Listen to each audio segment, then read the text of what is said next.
But let's just get to this right away. What do you think about this ruling by the Supreme Court? Will this be important?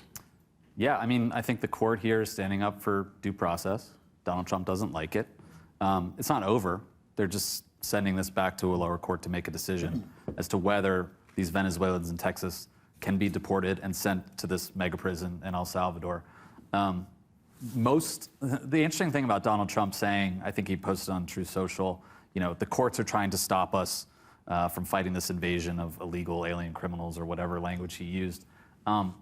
88% of Americans, I think, according to Pew, think that Donald Trump should abide by whatever the Supreme Court says. The Supreme Court is not popular generally, but as the president is, you know, pushing back against the courts, expanding executive power, and the courts are pushing back on him, I mean, 78, I think 80% of Republicans in the same poll agree that the Supreme Court is the final word. But again, like, we'll see what happens. This is a procedural decision. Yeah, well, I mean, it's a good thing that most people believe that, because Donald Trump also believes that. He's repeatedly said that they'll abide by what the Supreme Court decisions are, but that's not going to stop them from pulling all the most creative levers they can think of to repel what I think they rightfully believe has been an invasion. It's not just these gangs, it's illegal immigration in general, and the last administration allowed it to happen. They got elected largely on a mandate to correct it, so they're trying creative things. Maybe they're stretching the boundaries of what a 1798 law was intended for,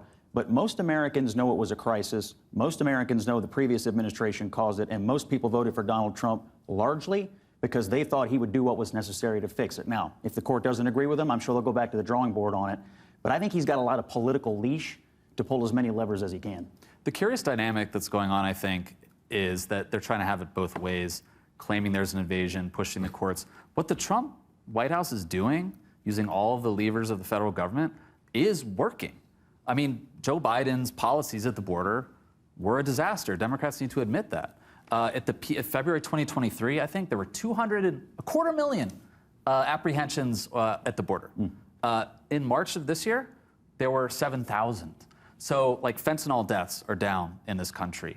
Violent crime is coming down. So, like, it's working. They're arresting and deporting 65,000 people so far. So, like, the invasion is being stopped, but Trump is still saying we need the courts to push back the invasion. But it's the people who already are here. Take the Abrego Garcia character that we sent back to El Salvador. He has been in the country, or was in the country, for 14 years. He came in 2011, and it's 2025. And there's plenty of evidence that he was a pretty bad dude. And most people are looking at this saying, how did he come in and stay here for this long? Why shouldn't we be trying to pull levers to get people like that out of the country? So your view is that bad dudes could be sent to a foreign prison? That can't be... In the country where they are a resident or a citizen? Sure. Okay, but that's not what the Constitution says. I mean, our friend Byron Donalds, who has been on the show before this week, said due process is reserved for American citizens.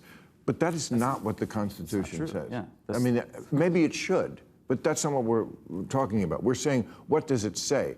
I mean, if you were the Founding Fathers and you were writing the Fifth Amendment or the 14th Amendment, because both of them use the word person, they knew the difference between the word person and the word citizen. It says no person shall be deprived of life, liberty, or property without due process. That's the Fifth Amendment. The 14th says no state shall deprive any person of life, liberty, property without due process.